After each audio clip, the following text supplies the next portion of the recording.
13 de outubro de 1958. Um dia depois do primeiro culto da Igreja do Nazareno no Brasil, o missionário pioneiro Earl Mosteller registrou em seu diário: Em nosso culto éramos apenas 12 pessoas, incluindo as crianças, mas com Deus éramos maioria. Hoje estamos felizes porque, além do início desse projeto missionário no Brasil, também celebramos 50 anos de nossa igreja no mundo. Esperamos que em 50 anos o avanço dos nazarenos neste país imenso seja comparado à nossa igreja internacional. Essas palavras não foram abandonadas em um diário. Esse sonho de expansão do reino de Deus já havia contagiado os primeiros 12 nazarenos que se reuniam numa residência em Campinas. Mosteller tinha a missão de escolher uma cidade e, a partir dela, conquistar um país. A localização geográfica, o nível sociocultural e, principalmente, a presença da família Stegmoller foram determinantes para que Campinas fosse confirmada como a cidade que iria irradiar a proposta nazarena de santidade bíblica para os 4 cantos do Brasil. Mas para isso, outras famílias missionárias foram enviadas ainda em 58.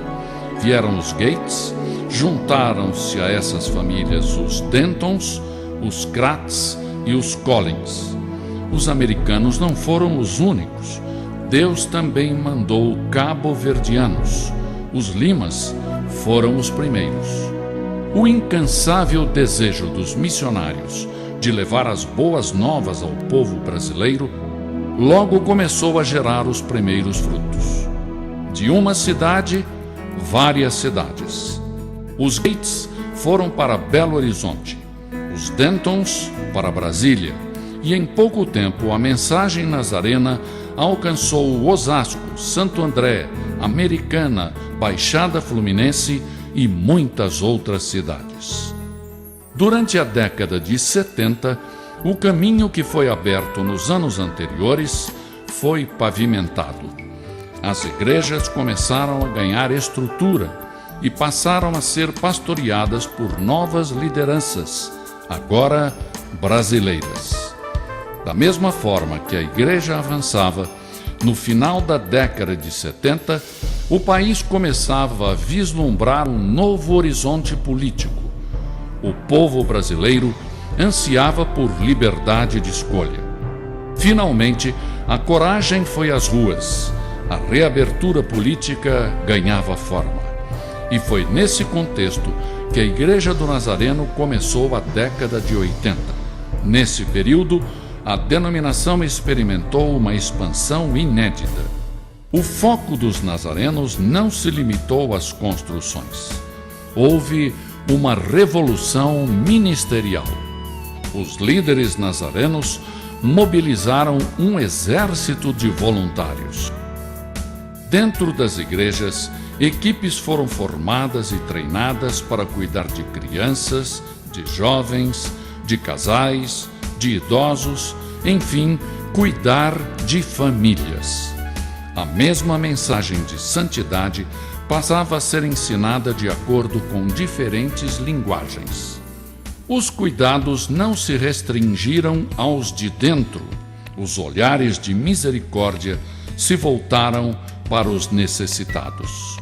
Centros de compaixão, clínicas, creches, trabalho com os detentos, tudo isto permitiu que os nazarenos oferecessem o amor sob a forma de roupas, sopas, quentinhas, cestas básicas, medicamentos, auxílios funerários, cuidados médicos, reforma escolar, enfim, o Evangelho foi levado aos desassistidos.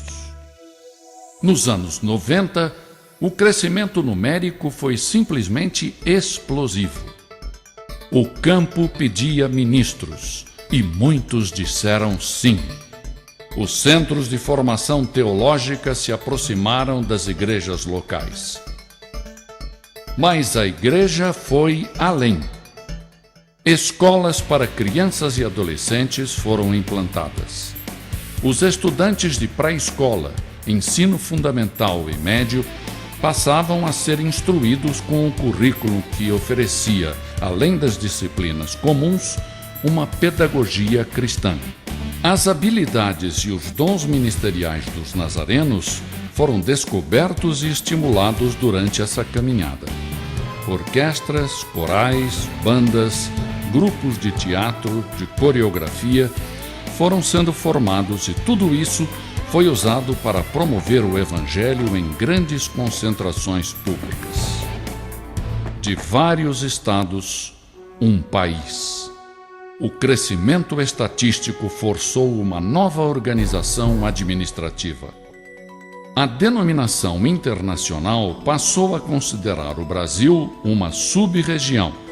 Isso significa que o Brasil tem importância crucial para o desenvolvimento da denominação como um todo no mundo. E esta sub-região tem áreas estratégicas que envolvem os distritos que, por sua vez, cuidam das igrejas em todo o território nacional.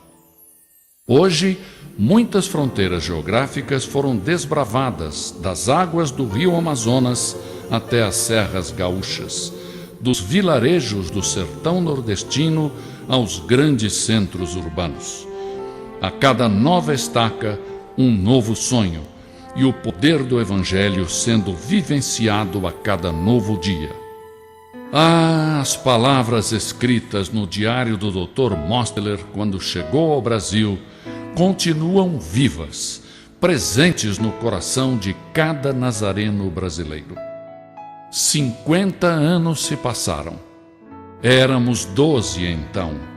Hoje somos quase 100 mil e já edificamos cerca de 500 igrejas.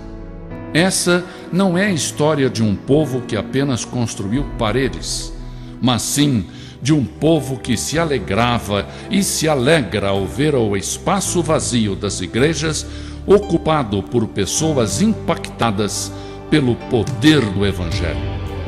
Uma história de 50 anos que inclui lágrimas, dores, alegrias, sonhos, conquistas, renúncia, dignidade, coragem, despreendimento e perseverança.